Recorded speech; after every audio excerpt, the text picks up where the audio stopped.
ভারতীয় জাতীয় মজদুর কংগ্রেস ত্রিপুরা রাজ্য শাখার তরফে রবিবার এক সাংবাদিক সম্মেলনের আয়োজন করা হয়। সাংবাদিক বৈঠকে আগামী 9 জুলাই সাধারণ ধর্মঘট সফল করার আহ্বান রাখেন নেতৃত্ব।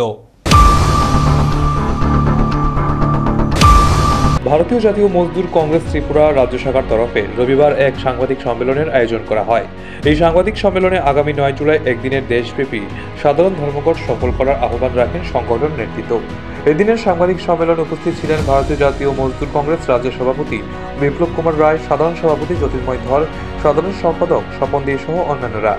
সাংবাদিক বৈঠকের নেতৃত্ব জানিয়েছেন, বর্তমান সরকার শ্রমিক বিরোধী, জনবিরোধী এবং কর্পোরেটমুখী নীতি গ্রহণ করেছে, যা লক্ষ লক্ষ মানুষের জীবিকা বিপন্ন করেছে।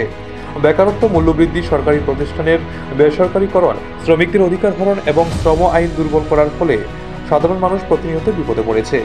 সরকারের নীতিগুলি শুধুমাত্র বড় কর্পোরেটরদের মুনাফা বাড়ানোর জন্য প্রণীত হয়েছে, কিন্তু শ্রমিকদের নিরাপত্তা, স্থায়ী চাকরি এবং ন্যায্য মজুরির অধিকার ধ্বংস করে দিচ্ছে। বেতন কমছে, চাকরির নিশ্চয়তা নেই, সামাজিক সুরক্ষা দুর্বল হয়েছে এবং অসংগঠিত ক্ষেত্রে শ্রমিকরা সবচেয়ে বেশি ক্ষতিগ্রস্ত হচ্ছে। অপরদিকে ধনীরা আরও ধনী হচ্ছে আর সাধারণ মানুষ প্রতিদিন বেঁচে থাকার জন্য লড়াই করছে। এই অন্যায়ের বিরুদ্ধে সাধারণ মানুষের স্বার্থ রক্ষার জন্য ঐক্যবদ্ধ লড়াইয়ের ডাক দিয়ে এই ধর্মঘটের আহ্বান বলে জানান বিপ্লব বাবু। মোট 17 দফা দাবিকে সামনে রেখে এই ধর্মঘটের আহ্বান রাখা হয়েছে।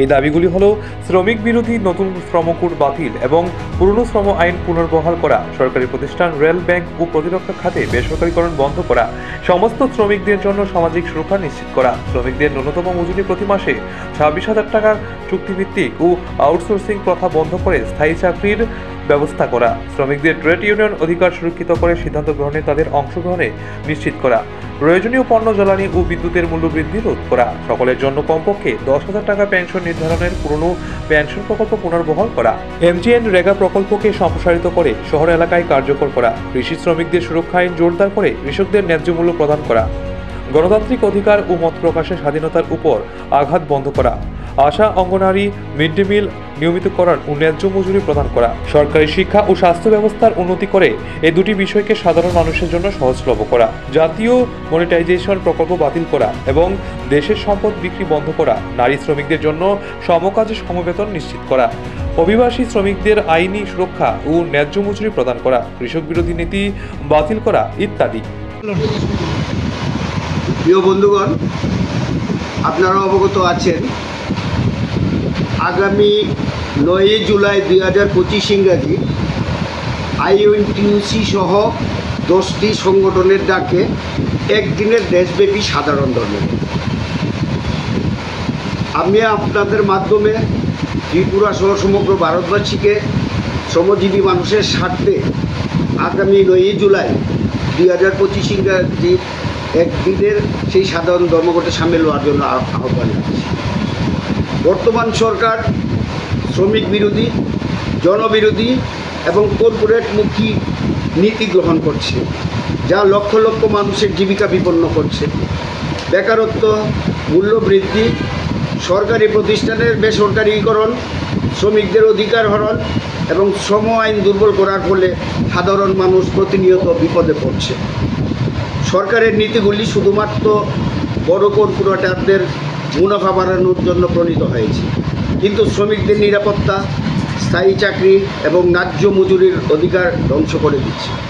বেতন কমছে, চাকরির নিশ্চয়তা নেই, সামাজিক সুরক্ষা দুর্বল হয়েছে এবং অসংগঠিত ক্ষেত্রের শ্রমিকরা সবচেয়ে বেশি ক্ষতিগ্রস্ত হচ্ছে।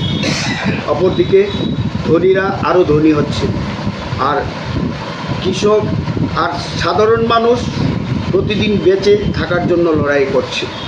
আমরা এই অন্যায়ের বিরুদ্ধে নীরব থাকতে পারি না। শ্রমিক, কৃষক, ছাত্র এবং সাধারণ মানুষের স্বার্থ রক্ষার জন্য আমরা আমাদের ঐক্যবদ্ধ লড়াই। আমাদের দাবি ন্যায় বিচার ও শ্রমিক অধিকারের জন্য 17 দফা দাবি। সেই 17 দফা দাবি লিফলেট আমি আপনাদেরকে দিচ্ছি, আপনাদের মাধ্যমে জানান দিতে চাই। প্রথমত, শ্রমিক বিরোধী নতুন শ্রমকোড বাতিল এবং পুরানো শ্রম আইন পুনর্বহাল করতে হবে। দ্বিতীয়ত, সরকারি প্রতিষ্ঠান, রেল, ব্যাংক ও প্রতিরক্ষা খাতে বেসরকারীকরণ বন্ধ করতে হবে।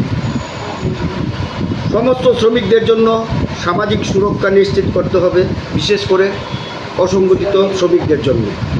ন্যূনতম মজুরি প্রতি মাসে 26,000 টাকা করতে হবে ইত্যাদি সহ 17 দফা দাবির ভিত্তিতে আমাদের এই লড়াইয়ে শ্রমিক, কৃষক, ছাত্র, যুব, মেহনতি মানুষ, কর্মচারী সহ সবার কাছে আমার আবেদন থাকবে আগামী 9 জুলাই সবাই সম্মিলিতভাবে সেই একদিনের ভারতব্যাপী সাধারণ ধর্মঘটে সামিল হয়ে শ্রমিকদের লড়াইকে আরও জোরদার এবং মজবুত করে তুলবে।